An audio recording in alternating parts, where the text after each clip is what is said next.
नमस्कार, देवभूमि के दंगल में आप सभी का स्वागत है। मैं हूं आपके साथ यशी शुक्ला और देवभूमि के दंगल में बात करेंगे अपनो बजट 2024-25।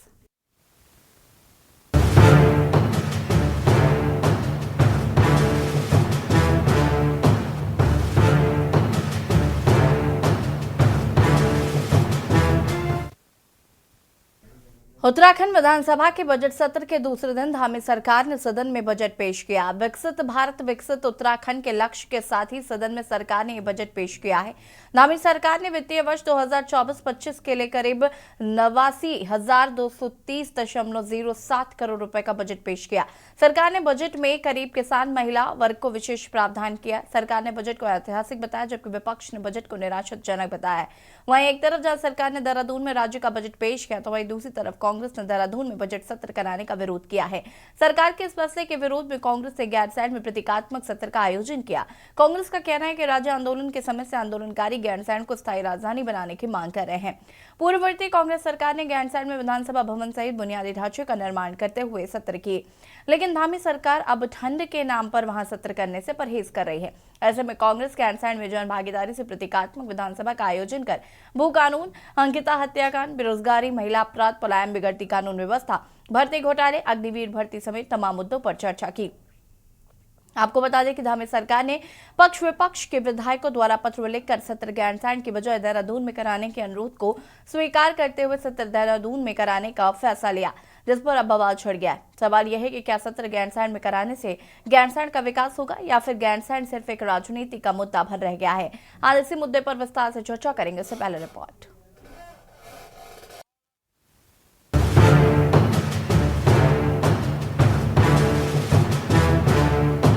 लोकसभा चुनाव से पहले धामी सरकार ने बजट सत्र के दूसरे दिन सदन में बजट पेश किया। विकसित भारत विकसित उत्तराखंड के लक्ष्य के साथ सदन में सरकार ने बजट पेश किया।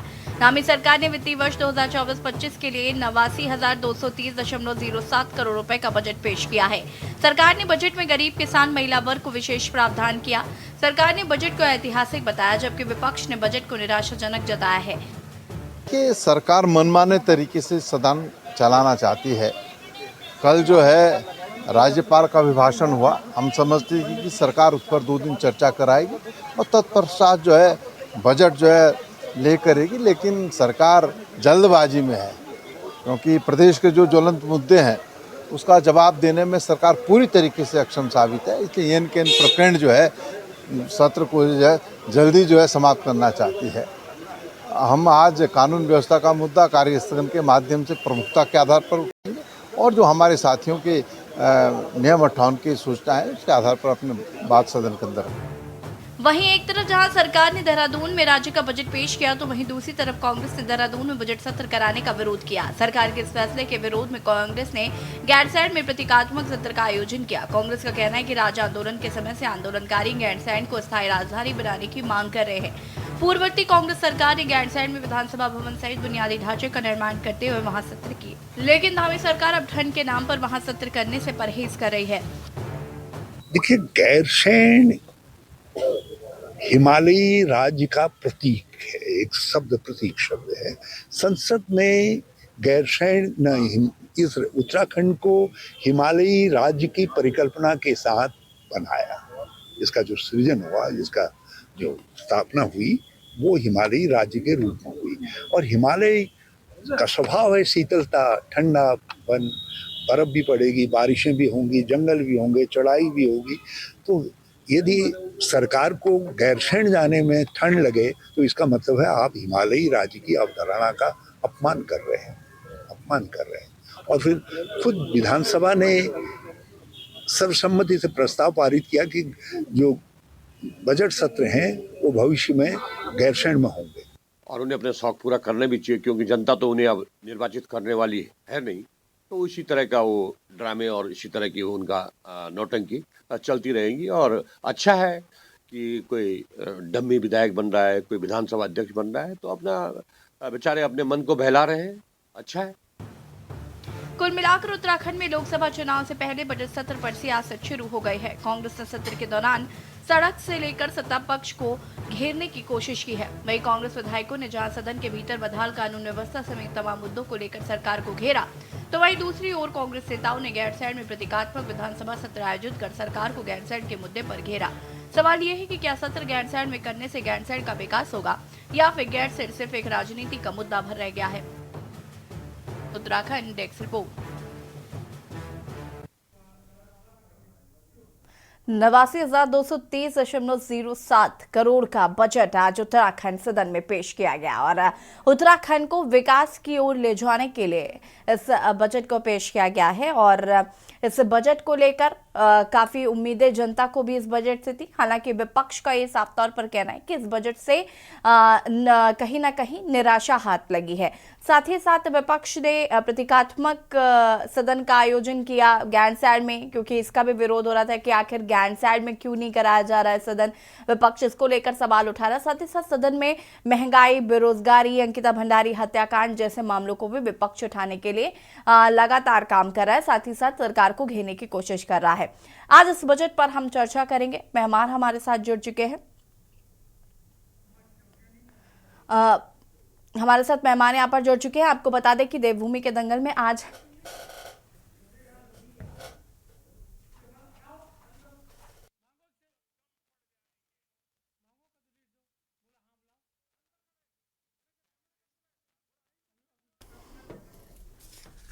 मेहमान हमारे साथ जुड़ चुके हैं। उनसे आपका परिचय करा देते हैं। रविंद्र कुमार जी, प्रदेश प्रवक्ता बीजेपी से हमारे साथ जुड़ चुके हैं। मंजू त्रिपाठी जी, प्रवक्ता कांग्रेस हमारे साथ जुड़ चुके हैं। पीसी थपलियाल जी, वरिष्ठ नेता यूकेडी हमारे साथ जुड़ चुके हैं। वीरेंद्र शर्मा, राजनीतिक विश्लेषक है, हमारे साथ जुड़ चुके हैं। आप सभी का बहुत बहुत स्वागत। सबसे पहले रविंद्र कुमार जी, आज सरकार ने बजट पेश किया है और उत्तराखंड का विकास हो इस दिशा में काम किया जा रहा है, सरकार का ध्येय है। क्या कुछ कहना है सबसे पहले इस बजट को लेकर? रविंद्र जी सुन पा रहे हैं क्या? रविंद्र जी तक शायद आवाज नहीं पहुंच पा रही। मंजू त्रिपाठी जी, विपक्ष आज निराश नजर आ रहा है इस बजट से।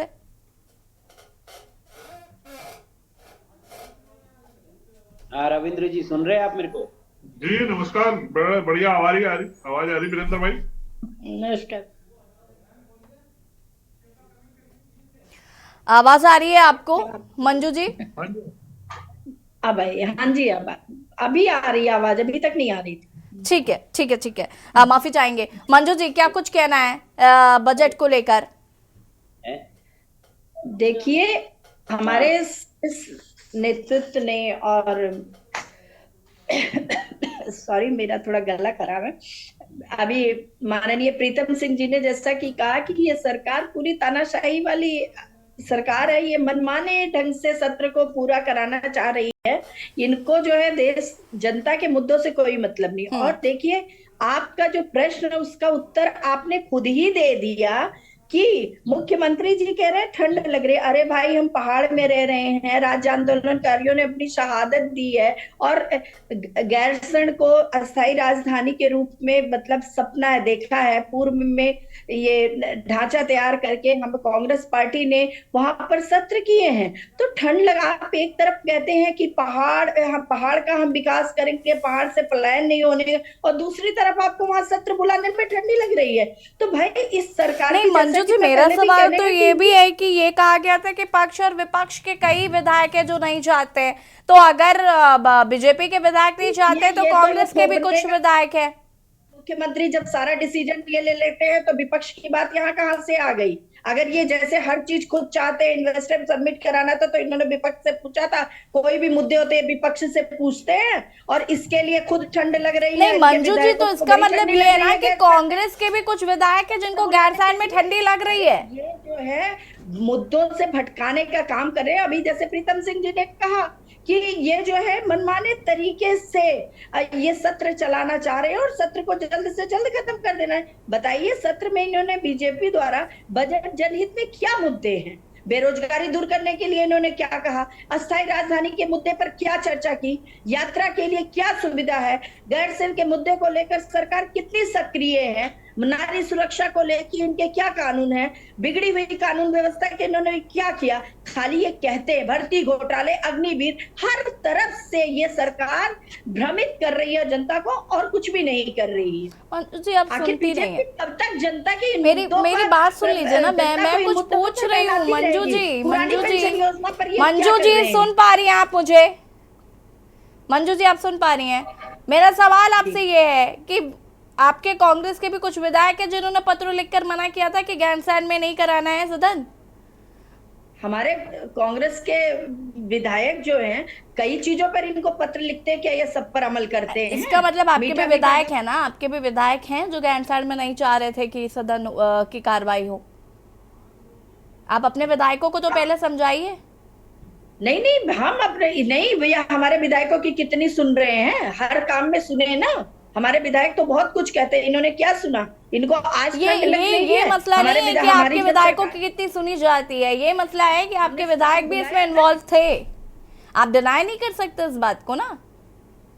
नहीं, मैं वही तो कह रही हूँ कि अगर ये जन में उनको इग्नोर कर देते, अगर इनको बुलाना था सत्र वहां कराए ना। हमारे प्रदेश अध्यक्ष जी प्रत्यात्मक वहां पर विरोध कर रहे हैं ना, सारी जनता उनके साथ है, जनता उनके साथ खड़ी हुई है। एक तरफ आप पहाड़ के विकास की बात करते हैं, दूसरी तरफ आपको और आपके विधायकों को ठंडी लग रही है। चलिए ठीक है रविंद्र जी, आपके विधायकों को ठंड लग रही है, गैरसैंण में क्यों नहीं कराया गया सदन? और दूसरा सवाल ये कि बजट से नाखुश है विपक्ष। देखिए यशी जी, ये पहाड़ भी मेरा है, ये प्लेन भी मेरा है, ये गैरसैंण भी मेरा है, ये देहरादून भी मेरा है। ये पूरा प्रदेश हमारा है, हमारे राज्य का है। अभी क्या हो रहा है कि कांग्रेस के पास कोई मुद्दा नहीं है, कोई बात नहीं है। ये सिर्फ इस बीच में उलझा देना चाहती है कि गैरसैंण क्यों नहीं हुआ, गैरसैंण क्यों नहीं गए, देहरादून क्यों नहीं हुआ, देहरादून क्यों गए। बहस आज का मुद्दा होना चाहिए था ऋषि जी की बजट में क्या किया, क्या पेश किया, क्या चीजें थी। लेकिन इन्हें इनसे मतलब ही नहीं है। ये लोगों को सिर्फ पार्टी की राजनीति करना चाहते हैं। नहीं आपने सुना नहीं ना इसका मतलब, फिर आपने इसका मतलब सुना ही नहीं। वो क्या कह रही, उन्होंने कहा कि बजट में क्या दिया आपने, ना आपने यात्रा के लिए कुछ किया, ना आपने जनता के लिए कुछ किया, ना बहन बेटियों के लिए कुछ किया। वो तो कह रही हैं, आपसे पूछ तो रही हैं कि आपने बजट में क्या दिया है, बताइए क्या दिया आपने बजट में।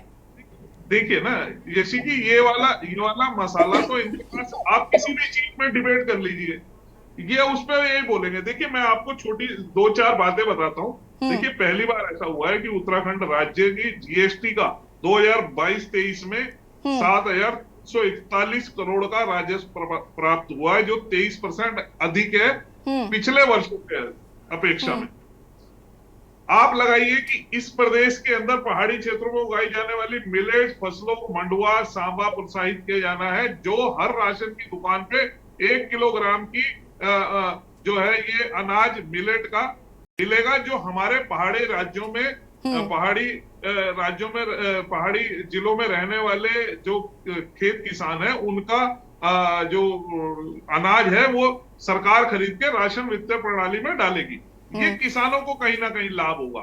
तो जैसे देखिए एक और जाम रानी प्रोजेक्ट 1976 से बंद था, 1976 से PMKSY प्रधानमंत्री कृषि सिंचाई योजना के अंतर्गत उसको दोबारा चालू किया है। इसके कारण बहुत बड़ा हिस्सा एक सवाल मेरे मन में था रविंद्र जी कि नशा मुक्ति केंद्रों का संचालन होगा, ड्रग्स फ्री उत्तराखंड के लिए प्रयास किए जा रहे हैं और ये तमाम चीजें कि उत्तराखंड के युवा को हम नशा मुक्त करेंगे, इस पर फोकस है।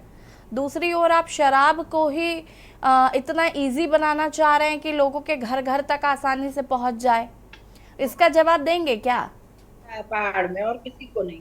देखिए जहां शराब नहीं पहुंच पा रही है वहां कैसे पहुंचेगी, फोकस इस पर है।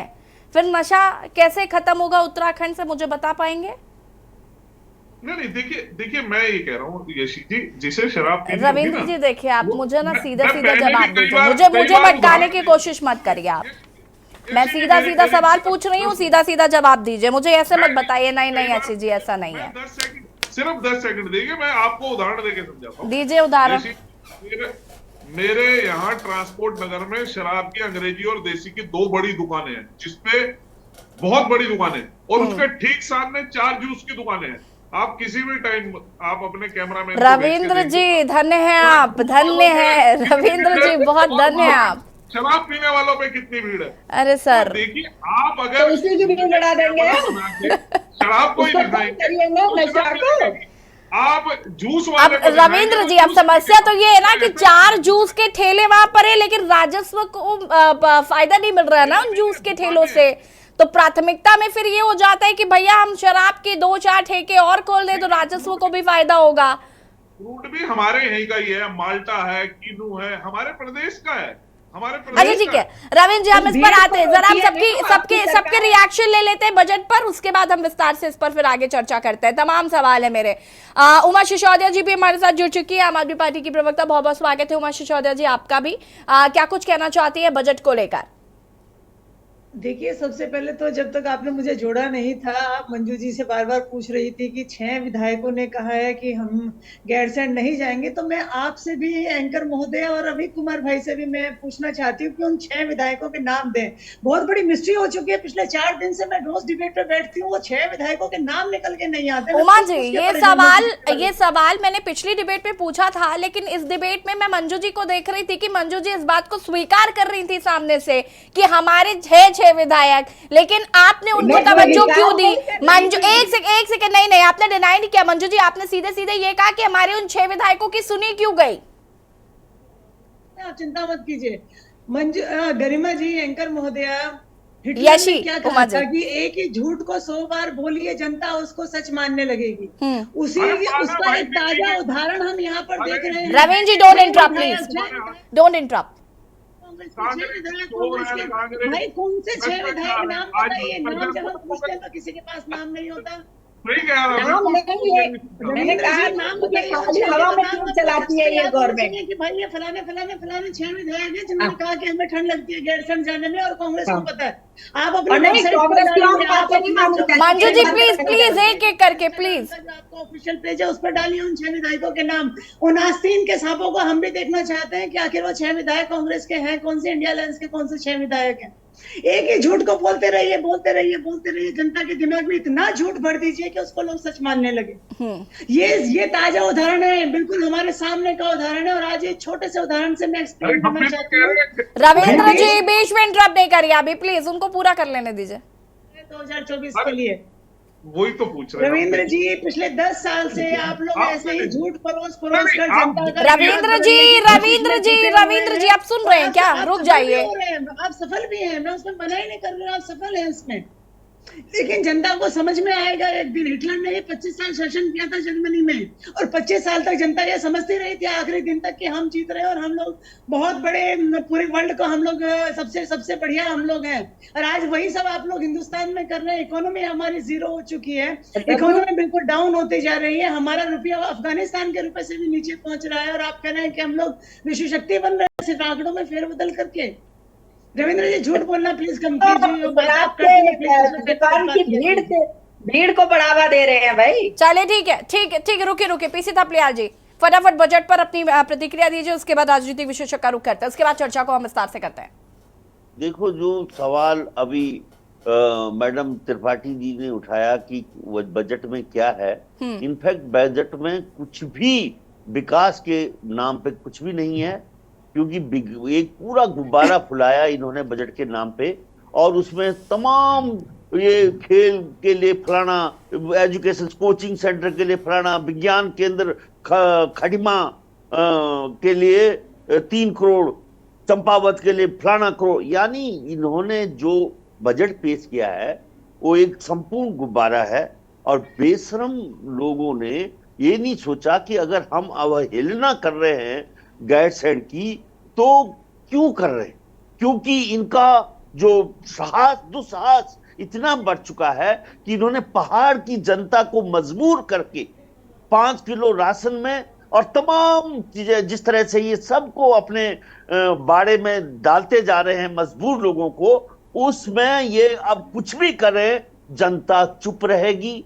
इनके समर्थन में खड़ी रहेगी। ये हमें लगता है कि पहाड़ की जनता को अब इनसे गुस्सा नहीं आता है, इसलिए इनका दुस्साहस इतना बढ़ चुका है कि अभी मैडम उमा सिसोदिया कह रही थी कि हम इंडिया अलायंस के साथी हैं, लेकिन अभी आम आदमी पार्टी की राष्ट्रीय प्रवक्ता ने पीसी सप्ले जी अनम्यूट कीजिएगा, आपकी आवाज नहीं आ रही है।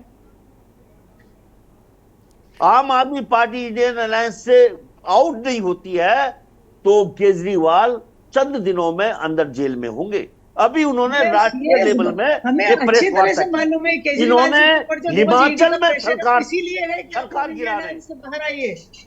हाँ, लोकतांत्रिक मर्यादाओं का अवहेलना करते हुए हिमाचल में सरकार गिरने वाली है। उत्तर प्रदेश में इन्होंने समाजवादी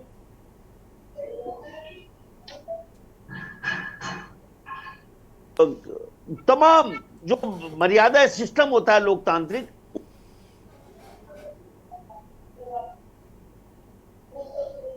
कि भारतीय जनता पार्टी जो उत्तराखंड में कर रही है ये बहुत ही निंदनीय है। इन्होंने आज दिन तक इस राज्य को स्थायी राजधानी के नाम पे कुछ नहीं दिया। अब ये प्रयोगशाला में पहले यूसीसी इन्होंने दिया और उसके बाद अब दंगाइयों के लिए कानून बनाने, सख्त कानून। ये आदमी राष्ट्रीय चलिए ठीक है सप्लियार जी, हम वापस आते हैं आपके पास। राजनीतिक विशेषज्ञ हमारे साथ यहाँ पर जुड़े हुए वीरेंद्र शर्मा जी। वीरेंद्र जी बहुत बहुत स्वागत है आपका। माफी चाहूंगी, आपका रुख करते हैं, आप सभी हमारे साथ बने रहिए। चर्चा को हम आगे बढ़ाएंगे और आज हम देवभूमि के दंगल में बात कर रहे हैं बजट 2024-25। आज बजट सदन में पेश पटल पर रखा गया सदन की, हालांकि विपक्ष इस बजट से निराश नजर आ रहा है। चर्चा इसी पर रुकेंगे, एक छोटे से ब्रेक के लिए जल्द हाजिर होते हैं। ब्रेक के बाद एक बार फिर से आप सभी का स्वागत है और देवभूमि के दंगल में आज हम बात कर रहे हैं अपनो बजट 2024-25। आपको बता दें कि आज सदन के पटल पर बजट रखा गया और सत्ता पक्ष को ने कहा है कि उत्तराखंड के विकास के लिए ये बजट कहीं ना कहीं बहुत लाभकारी साबित होगा, लेकिन विपक्ष का मानना है कि इस बजट से जनता का कोई भला नहीं होने वाला है। आज हम इसी पर चर्चा कर रहे हैं। वीरेंद्र शर्मा जी राजनीतिक विशेषज्ञ हमारे साथ जुड़े हुए हैं। वीरेंद्र जी कैसे देख रहे हैं इस बजट को और साथ ही साथ जो चीजें इंक्लूड की गई हैं उसमें उनको कैसे देख रहे हैं आप? देखिए यशी जी, ये जो बजट इस बार भाजपा सरकार ने 24-25 के लिए 89,000 और 230 करोड़ का जो बजट पेश किया है, सरकार का जो अपना कहना है कि ये बजट गरीब, किसान और महिला वर्ग को विशेष ध्यान में रखते हुए हमने इसका प्रावधान किया है। परंतु देखिए सरकार इस बजट सत्र में खुद ही घिर गई है, ये बहाना लगाते हुए कि हमें गैरसैंण के लिए विपक्ष के कुछ विधायकों ने कहा कि हमें वहां जाने से ठंड लगती है, इसलिए इस बार का सत्र यहीं कराया जाए। ये बात मैंने किसी और डिबेट चैनलों में आके भी बोला था कि मैंने जरा आप उन विधायकों को आप पहले तो उजागर करिए, और दूसरी बात है आप सरकार में हो तो आप विपक्ष के 6-7 विधायकों की सुन रहे हैं, तो इससे बड़ी लानत क्या हो सकती है आपके लिए? आप हर जगह तानाशाही है, यहाँ तानाशाही नहीं हो रही है। पहली चीज, आप सरकार चला रहे हैं या विपक्ष के 6 विधायक सरकार चला रहे हैं? भैया आपने जनता को जवाब देना है या विपक्ष के 6 विधायकों ने जवाब देना था? देखिए ये सब बहानेबाजी है, मैं नहीं समझता हूं। लेकिन कांग्रेस को भी क्या करना चाहिए कि कांग्रेस को भी अपने अगर जनता के बीच में अपने को जीवित रखना है, एक्टिव रखना है, तो जो यहाँ के मूल मुद्दे हैं जैसे कि भू कानून है, अंकिता हत्याकांड है, बेरोजगारी है, महिला अपराध है, पलायन है, बिगड़ी हुई कानून व्यवस्था है, भर्ती घोटाला है, अग्निवीर भर्ती है, तमाम मुद्दों को लेके आप भटक जाते हैं। एक दिन आप उठाते हैं, दूसरे दिन आप छोड़ देते हैं। ये तो आपका भी, मेरे को नहीं लगता है कि आप भी अपना रोल ठीक से प्ले कर रहे हैं। देखिए विपक्ष में आप बैठे हुए हैं तो विपक्ष को उस तरीके से भाई हर डिबेट में मुद्दा उठाते हैं हम, ये मुद्दे हम हर डिबेट में उठाते हैं। नहीं, आप उठाते हैं, फिर एक दिन उठाते हैं, दूसरे दिन छोड़ देते हैं। ऐसा नहीं है, मुद्दे को जिंदा रखिए, जनता तक, जन तक पहुंचाइए और जनता को भी समझाइए कि देखिए ये हत्याएं या ये चीजें हुई है, ये अपराध हुआ है इस सरकार से, अब देखो, आपको अगर जनता के बीच में आप रहेंगे तभी एक मजबूत विपक्ष के रूप में आप खड़े रहेंगे, वरना सरकार इसी प्रकार की मनमानी करेगी जैसे इस बजट के लिए कर दी है। अब आप बताइए, इन्होंने अपने हिसाब से समय सीमा तय की है कि हम 4 से 5 दिन का ये बजट रखेंगे। क्यों? क्योंकि तानाशाही इसलिए चलती है लोकतंत्र में एक पार्टी की, जब उसका विपक्ष कमजोर होता है तो उसमें आप भी अपनी कमजोरियों से भाग नहीं सकते हैं। आपको भी मुद्दे उठाने नहीं, आपके पास भी लीडर नहीं है, आपके लीडर आपस में लड़ाई करते रहते हैं, तो ये ठीक नहीं है। देखिए, अगर हेल्दी लोकतंत्र चाहते हैं तो विपक्ष का मजबूत होना बहुत जरूरी है। विपक्ष को घेरना, विपक्ष को सरकार को घेरना आना चाहिए। ये आपके अंदर भी ये नीतियां ठीक नहीं है। प्रीतम सिंह जी आज कुछ कह रहे हैं, कल कुछ कहते हैं, इनका भी कोई स्टेटमेंट, कोई स्थायी स्टेटमेंट नहीं है। देखिए, आप यशपाल आर्य जी को भी हम ऐसे ही सुनते हैं, अंदर कुछ बोलते हैं, बाहर कुछ बोलते हैं, और मीडिया के सामने कुछ और बोलते हैं, तो ये सब नहीं चलेगा। देखो, धामी सरकार से जो गलतियां हुई है, धामी सरकार ने जो अभी बजट सत्र को बहुत छोटा किया गया है, इसमें फेलियर आप लोगों का भी मैं मान देखता हूं कि आप लोग क्यों नहीं इन मुद्दों को संसद के अंदर जाकर, राज्यसभा के अंदर, उसमें राज्य विधानसभा में जाके उठाते हैं। हम लोग थोड़ी ना उठाएंगे, हम तो आपको टीवी में डिबेट में बहस कर सकते हैं इस मुद्दों पे, परंतु आगे जो चुने हुए लोग भेजे गए हैं वो लोग वहां उठाएं, सरकार को घेरे। मीडिया क्या कर सकता है? मीडिया ज्यादा से ज्यादा रिपोर्टिंग कर सकता है, इससे ज्यादा क्या कर सकता है मीडिया, बताइए आप। तो ये सीरियस मुद्दे हैं, आप लोगों को समझना होगा। अगर पहाड़ के हित के लिए सचमुच में ये सरकार सीरियस है, तो मैंने कहा था कि गैरसैंण एक ऐसा ब्रिज है जो कुमाऊं और गढ़वाल दोनों मंडलों को जोड़ता है, इसीलिए उसको पहाड़ी राज्य की स्थायी राजधानी बनाने का भी आग्रह किया गया था। देखिए, ये सब जो है एनडी तिवारी जी ने किया था, और एनडी तिवारी जी की घोषणाएं थी, और विजय बहुगुणा जी ने इसका वहां पे लोकार्पण और शिलान्यास किया था। लेकिन भाजपा सरकार को उन कार्यों को आगे बढ़ाना चाहिए था। ये कोई बहाने नहीं होते हैं। ये बड़ी ओछी बात लगती है कि विधायक जी कह रहे हैं हमें ठंड लगती है, क्या आजकल इस साल इतनी सर्दी कहाँ पड़ गई जो ठंड लगती है? बारिश तो हुई नहीं है, बर्फबारी तो हुई नहीं है, उनको ठंड कहाँ से लग रही? और अगर ठंड ज्यादा ही लग रही है तो उनको सरकार एक कंबल गिफ्ट कर दे। और वहां तो 7 स्टार होटल है, वो तो 7 स्टार होटल है, उसमें ठंड कैसे लग सकती है उनको बैठे बैठे? क्या जो गैरसैंण की मेरी जनता है, जो पहाड़ों में जनता वहां पे दूर दराज नहीं लगती है ठंड, खाली बीजेपी के विधायक उनको नहीं, पहाड़ियों को और पहाड़ के लोगों को ठंड नहीं लगती है। चलिए, ठीक है, वापस आते हैं वीरेंद्र जी आपके पास। रविंद्र जी, क्या कुछ कहना चाहते हैं? वीरेंद्र जी को आपने सुना कि ये महज बहानेबाजी है कि ज्ञानसार में हमने सत्र आहूत नहीं किया, और अगर आपके विधायकों को इतनी ठंड लगती है तो 2-4 कंबल गिफ्ट कर दीजिए, कंबल ओढ़ कर बैठे। देखिए, अब मफलर लेने हो आम आदमी पार्टी से ले लीजिए, हमारे पास बहुत मफलर है। थोड़ा सा यशी जी मुझे समय ज्यादा दीजिएगा, क्योंकि इंडी अलायंस है ये। वैसे तो इंडी अलायंस का एक प्रवक्ता होना चाहिए था, लेकिन ये संयुक्त रूप से बैटिंग कर रहे हैं, तो थोड़ा सा मुझे समझ आया। देखिए, कई सारे प्रश्न उठे इसमें कि सत्र को अपने तरीके से चलाया जा रहा है, डिक्टेटरशिप। अगर डिक्टेटरशिप सत्र की देखनी है तो दिल्ली में देखो, जो कभी ऑफ नहीं होता। केजरीवाल जी को जब गाली देने का मन करता है, झूठ बोलने का मन करता है, सत्र चालू करके अंदर से देते। इन्हें पता है कि मैं अगर विधानसभा के अंदर से झूठ बोलूंगा तो इसके लिए मेरे पे कोई मुकदमा नहीं होगा, वो बाहर आके नहीं बोलते। और देखिए, सबसे ज्यादा अगर झूठ किसी ने बोला तो वो केजरीवाल जी थे, जिन्होंने कहा कि शीला दीक्षित के खिलाफ, कांग्रेस के खिलाफ, सोनिया गांधी के खिलाफ मेरे पास सबूत हैं। अब वो सबूत कैसे उन्होंने कांग्रेस के चरणों में रख दिए, बिक गए, अपने जेल को। इसका जवाब सुनेंगे आप? इसका जवाब सुन लीजिए। मैं आपके बीच में ठीक है, बोलिए। अपने जेल जाने के लिए, बचने के लिए केजरीवाल जी सरेंडर हो गए। अब वो ठीक है, वो झूठ बोल के जनता को दिखा के वो सत्ता पा ली उन्होंने। कैसे एक झूठ को बार बार बोलने से लोग प्रभावित होते हैं, लेकिन जनता समझ चुकी है। दूसरी बात में आता हूं, देखिए, गैरसैंण का मसला, ये सही कहते हैं कि इसको उजागर करने के लिए, इसको भड़काने के लिए लोगों के बीच में ये इस तरीके की बातें कर रहे हैं, लेकिन देश की, प्रदेश की जनता समझ रही है कि कौन उनके हित में काम कर रहा है और कौन जनता को भटका रहा है। यशी जी, आप देखिए, जनता के जुड़े हुए मुद्दे, हमारे वीरेंद्र भाई ने बोला कि इन मुद्दों पे इन्हें उठाना चाहिए। ये उठाते तो है, लेकिन जनता का साथ मिलता ही नहीं है इन्हें। जनता समझती है कि ये झूठ बोल रहे हैं, ये सिर्फ भड़का रहे हैं, ये लोगों को सिर्फ उनकी भावनाओं को भड़काने का काम कर रहे हैं अपनी गद्दी पाने के लिए। इनका सिर्फ एक एजेंडा है इंडिया अलायंस का, कांग्रेस का, कि किसी तरीके से ये सत्ता हमारे हाथ में आ जाए, ये क्रेन प्रक्रेन चाहे कुछ भी करना पड़े। रविंद्र जी, एक बहुत बार शर्म भी- की बात है कि किसी ने भी बजट पर बात नहीं करी कि बजट में आप क्या दे रहे हैं, आप बजट पर क्या नहीं दे रहे हैं। आरोप प्रत्यारोप, दिल्ली में आम आदमी पार्टी क्या कर रही है, कांग्रेस जहां पर कांग्रेस की सरकार है वो वहां क्या कर रही है, बजट में कुछ है ही नहीं। उत्तराखंड के बजट में क्या है ना, आप या तो आपके पास बताने के लिए कुछ नहीं है।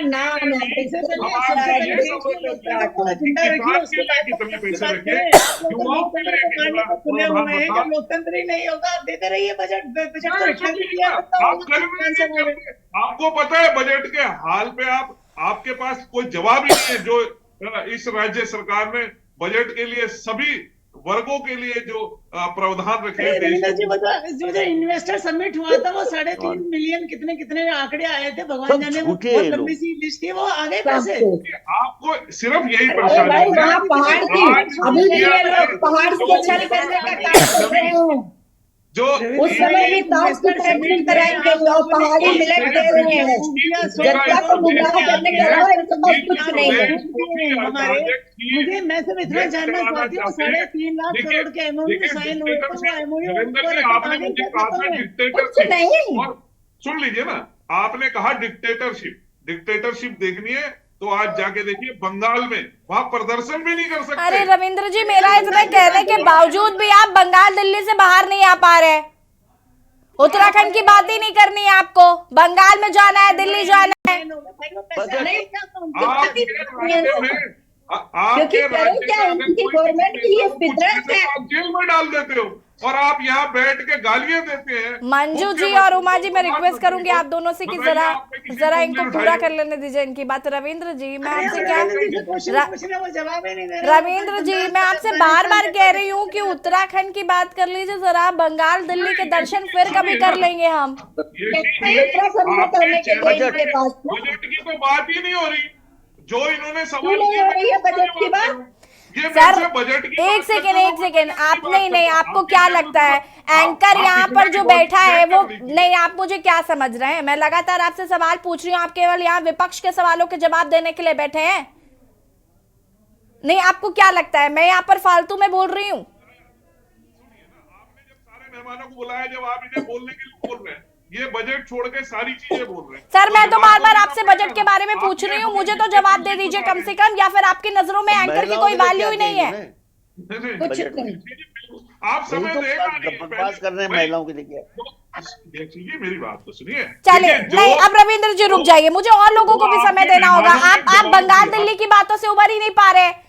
मैं कह रही हूँ उत्तराखंड की बात करिए, बार बार वही बात कह रही हूँ, उसके बावजूद भी आप बंगाल जाना है, आपको दिल्ली जाना है, आपको पंजाब जाना है। नहीं, उदाहरण तो देना पड़ेगा ना यशी जी, आप हमें डिक्टेटर बताएंगे। वीरेंद्र शर्मा जी अपनी बात को पूरा करिए प्लीज।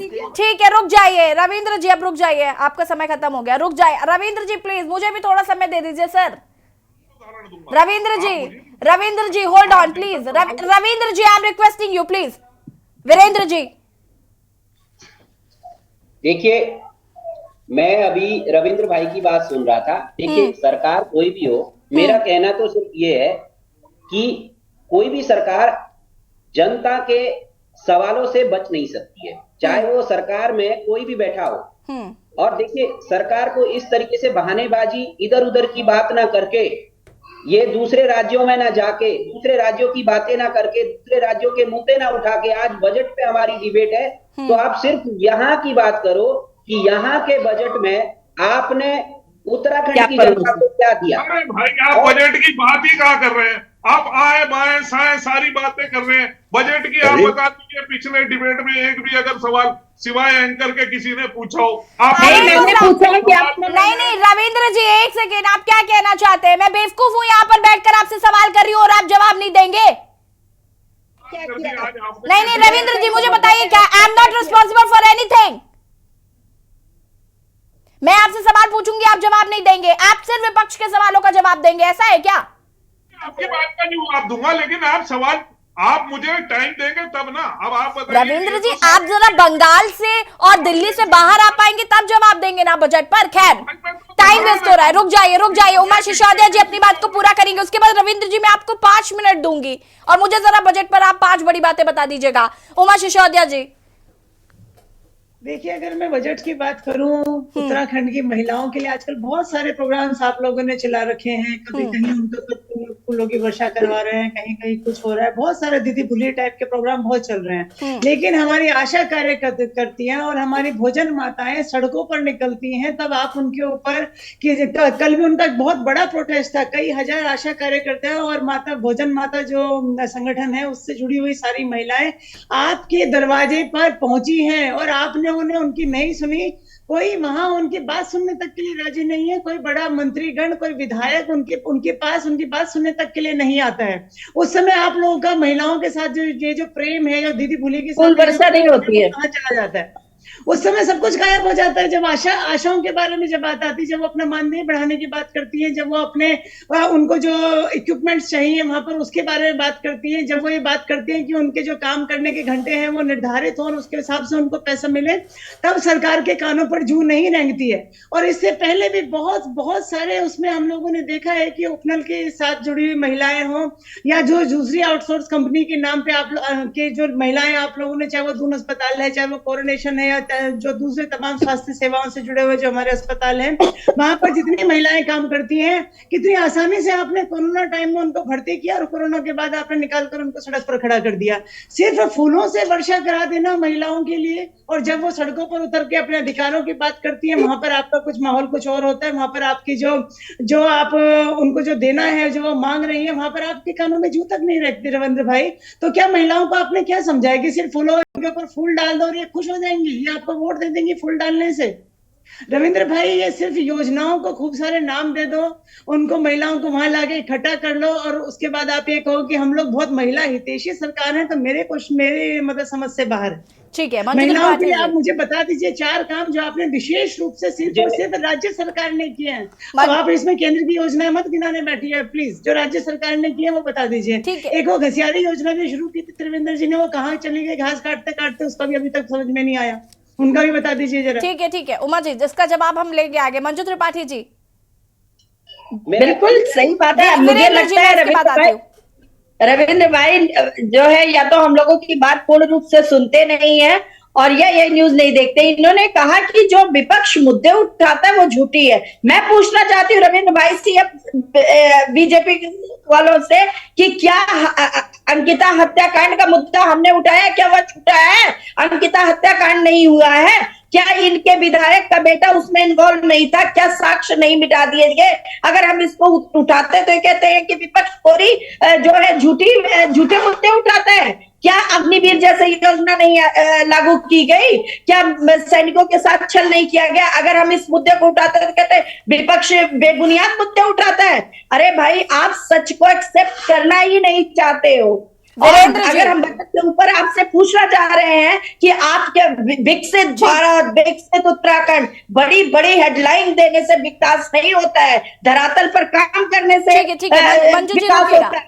आप जो है आपको गैरसैंण में पत्र बुलाने के लिए ठंडी लग रही है। हाँ। आप यहाँ मंजू जी रुके जरा, वीरेंद्र जी को सुन लेते हैं। वीरेंद्र जी कह रहे हैं मिलेट देंगे, ये देंगे, वो देंगे। आपका वो मिलेट तब कहाँ गया था जब उत्तराखंड के अंदर इन्वेस्टर सबमिट हुआ, तब आपने ताज की कैटरिंग, उस समय आप मड़ुआ कोदो बना सब उस समय क्यों नहीं परोस रहे थे कि हम उत्तराखंडी हैं, हम अपना ट्रेडिशनल फूड पेश करेंगे? आप खाली जनता को गुमराह। मंजू जी ठीक है, मंजू जी एक एक करके प्लीज मंजू जी उमा जी एक एक करके बात करें। रुके मंजू जी रुक जाइए। वीरेंद्र जी, विपक्ष जो है जनहित के साथ। अरे मंजू जी रुक जाइए। वीरेंद्र जी, मेरे 5 सवाल है मेरे रविंद्र भाई से, सरकार में है वो।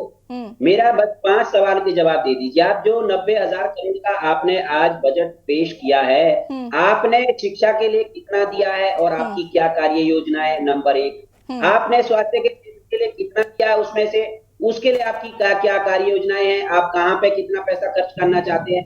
आप आंगनबाड़ी के लिए आपने कितना पैसा दिया है? आप उसका थोड़ा मुझे डिटेल बता दीजिए।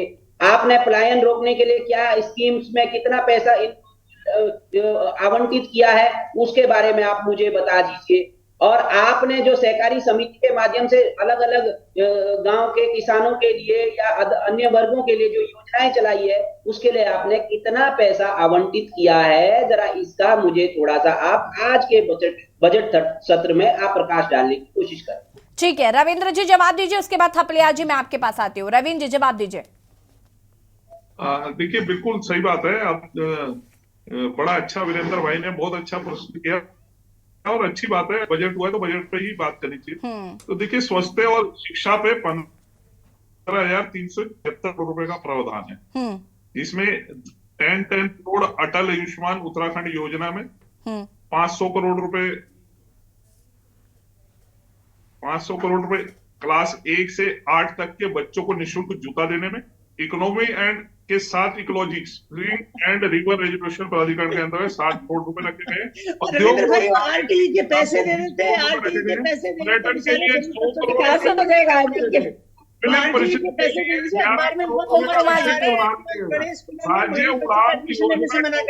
उमा जी सुन लीजिए पहले इनको। तो देखिए, सुनिए, जब आप सुन नहीं सकते, आपको पता है, आपको तो सिर्फ हिंदू मुसलमान करना है, ये करना है, आप नहीं सुन सकते। काम आप करते हैं, आपकी गवर्नमेंट ये काम करती है, उल्टा चोर को कदापि ना डांटे भाई।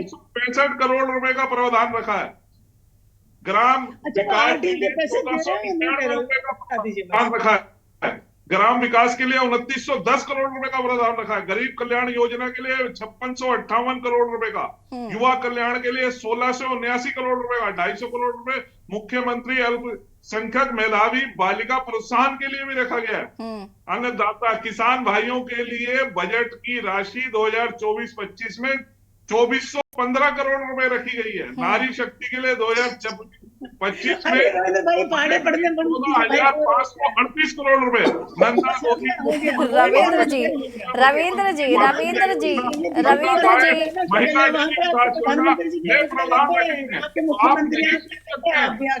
सारी योजनाओं का लाभ रविंद्र जी महसूस कर रही है। यही कारण है कि जनता का आशीर्वाद बार बार भारतीय जनता पार्टी को मिलता है। और आप जनता का आशीर्वाद कैसे मिलता है वो हमने तो वो सारी दुनिया को पता लग गया है। चुनाव में जनता का हाँ, चंडीगढ़ के आशीर्वाद दे रखा था, वो हम सबने देखा है। चलिए रविंद्र जी रुकिए जरा, आप रुक जाइए। पीसी थपलियाल जी, मशीनों का आशीर्वाद हुआ, आपके अफसरों का आशीर्वाद हुआ, पीसी थपलियाल जी समझ में आते हैं, वो सबको दिखाई दे रहे हैं, कोई उसमें दिक्कत वाली बात नहीं है। ठीक थपलियाल है, जी आपके अफसर हैं, आप उन्हें तनख्वाह देते हैं, आपके हिसाब से काम करेंगे, लोकतंत्र का आप गला घोटेंगे तो वो देखिए, जाम रानी प्रोजेक्ट 1976 मास्टर जी तो वही बता दीजिए। कांग्रेस ने शुरू किया था, उसमें भी 2024-25 में 710 करोड़ रुपए का प्रावधान। रविंद्र जी को भी अच्छा ये पढ़ने में के लिए क्या कर रहे हैं, अग्निवीर योजना के लिए क्या किया गया है। मंजू जी रुके जरा। रविंद्र जी को ये पढ़ के सुनाने में भी काफी मजा आ रहा है। उनको लग रहा है कि चलिए मैं सुना रहा हूँ, आप लोग सुन लीजिए। पटल पर तो बोल नहीं पाते हैं, यहीं पे आके बोल लेते हैं। पीसी थपलियाल जी, देखिए, उत्तराखंड में जो 23 साल में जनता का हाल है वो हम सबसे किसी से नहीं छुपा हुआ है, और इसके लिए हम सब जिम्मेदार हैं। और इसलिए जिम्मेदार हैं कि हम लोगों ने जो पहाड़ की जनता है, जो गरीब जनता है, असहाय जनता है, उसको बिल्कुल अलग छोड़ दिया है और हम एक अलग लाइन पे चल पड़े हैं। क्योंकि आज की राजनीति किसी भगवान के स्वरूप से कम नहीं है। जिस तरह से ये 23 साल में हमारे भगवान और भाग्य विधाता बन गए, और उसके बाद ये ऐसे महाराजा बन गए हैं कि इन्होंने जनता को मजबूर करके छोड़ दिया है। हम पलायन करने के लिए मजबूर हैं।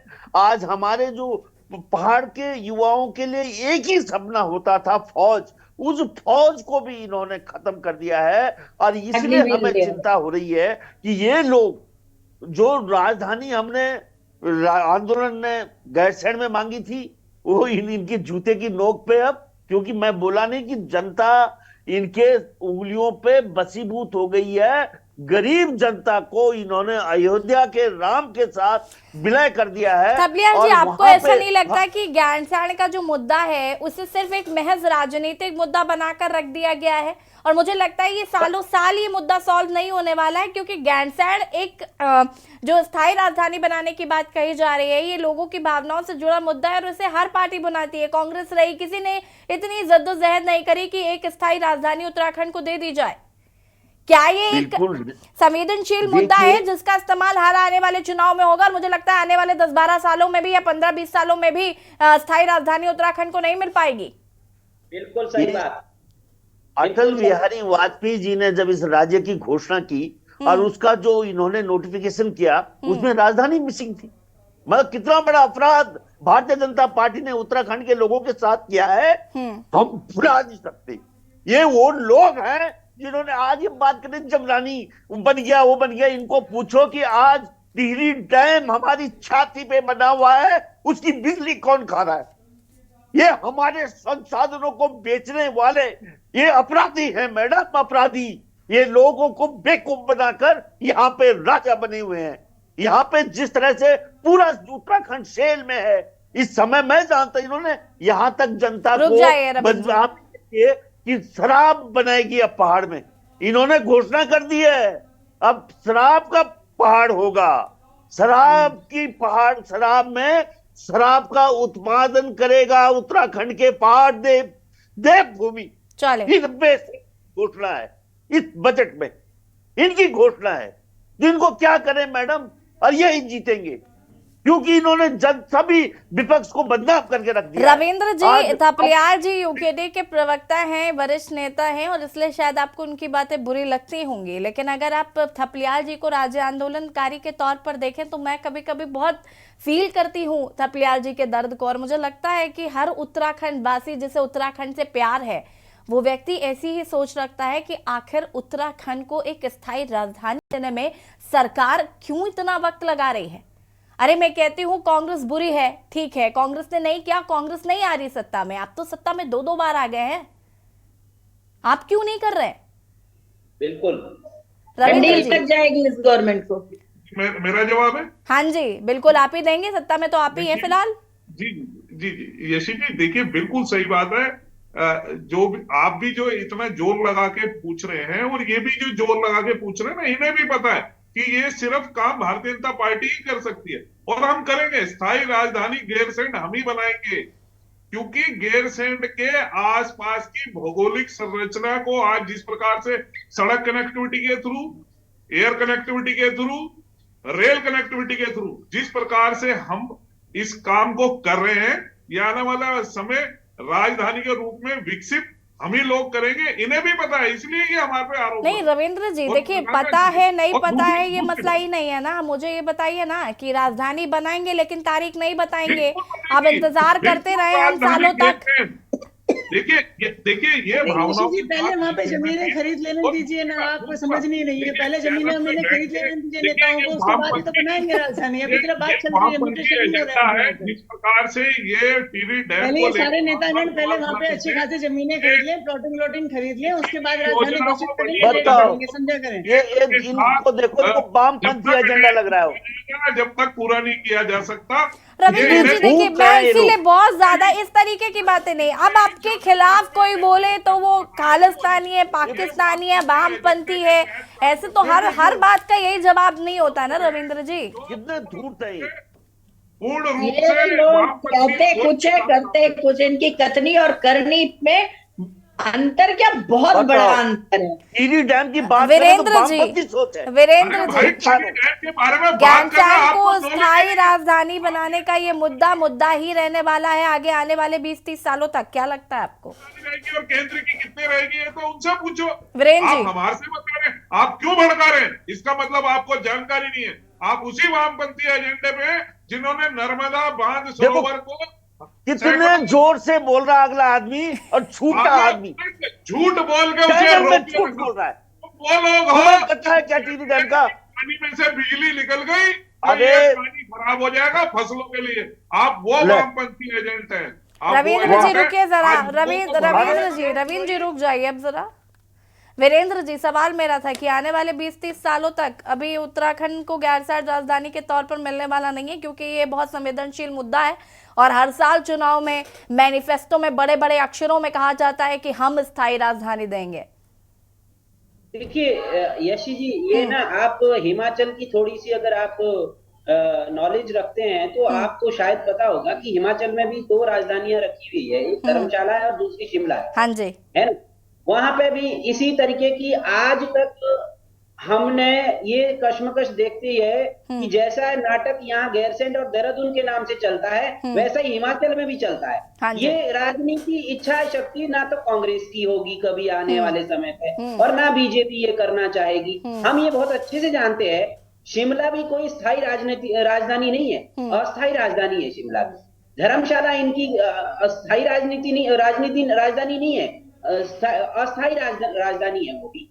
तो सेम हमारे उत्तराखंड में भी वही हो रहा है कि गैरसैंण कभी नहीं मिलेगी। मैं आज आपको कह रहा हूं 50 साल के बाद भी वो अस्थायी राजधानी ही होगी, जब क्योंकि ये चाहते ही नहीं है गांव का विकास हो। कोई भी सरकार आए, बीजेपी आए, कांग्रेस आए, दोनों पार्टियां नहीं चाहती है कि गांव का विकास हो, गांव का इंफ्रास्ट्रक्चर बढ़े, बदले, सुधरे। मैंने कहा ना, अगर एक क्यूनी में किसी की हड्डी टूट जाए तो उसे एक्सरे करने के लिए देहरादून आना पड़ता है, जबकि वहां इतना बड़ा अस्पताल खोला गया है, बिल्डिंग, पैसा डकार लिया है, सब कुछ हो गया है, लेकिन वहां इंफ्रास्ट्रक्चर नहीं है, डॉक्टर्स नहीं है, कोई नहीं देखने वाला। चलिए वीरेंद्र जी, वक्त की कमी है और फिलहाल हम ये समझते हैं कि ये जो बजट आया है ये जरूर कहीं ना कहीं उत्तराखंड के हित में होगा और उत्तराखंड की जनता का इससे कुछ भला होगा। फिलहाल आप सभी का बहुत बहुत शुक्रिया चर्चा में शामिल होने के लिए। और देवभूमि के दंगल में हम बात कर रहे थे बजट 2024-25 और आज को आपको बता दें कि सदन के पटल पे ये बजट रखा गया, करीब 90,000 करोड़ का ये बजट, लेकिन उत्तराखंड की जनता को क्या मिलेगा ये देखना होगा। देवभूमि के दंगल में फिलहाल इतना ही। देखते रहिए न्यूज़ इंडिया। नमस्कार।